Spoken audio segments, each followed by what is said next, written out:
Sur quel point de contact, en fait, de ces chaînes de valeur est-ce que vous voyez que vous avez la plus grande valeur ajoutée, hormis évidemment les capacités financières que vous leur mettez Ouais. à disposition? Alors ça, c'est important parce que ça vient par rapport à quels sont les points d'impact qu'on peut effectivement générer.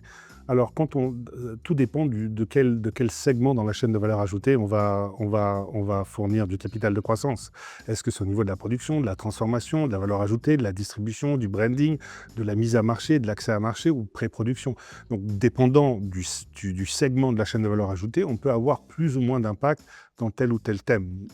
Considérant qu'on a 4 thèmes principaux qui sont la réduction de la pauvreté, la sécurité alimentaire, l'efficience des ressources, donc tout ce qui est terre, eau, air, en termes de mitigation de climat ou d'adaptation au climat, et tout ce qui est women empowerment, gender equality, en termes de tout ce qui est woman-led enterprise, woman-owned enterprise, woman-directed enterprise, ben on a des KPI très précis qui nous permettent justement de mesurer quelque part, selon ces différents thèmes, les points. Je donne des exemples. On peut facilement parler en termes de réduction de la pauvreté, le montant de la production locale, la création de richesses locales, le traitement des employés de l'entreprise. Sont-ils payés au salaire minimum? Sont-ils payés plus que le salaire minimum? Quand on parle de la sécurité alimentaire, combien est produit localement pour de la consommation locale vis-à-vis de l'export?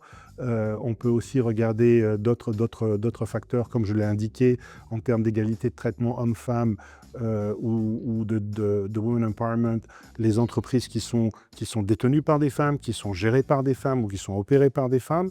Donc, c'est des KPI très précis qu'on utilise qui nous permettent directement de savoir qu'est-ce qu'on crée comme impact.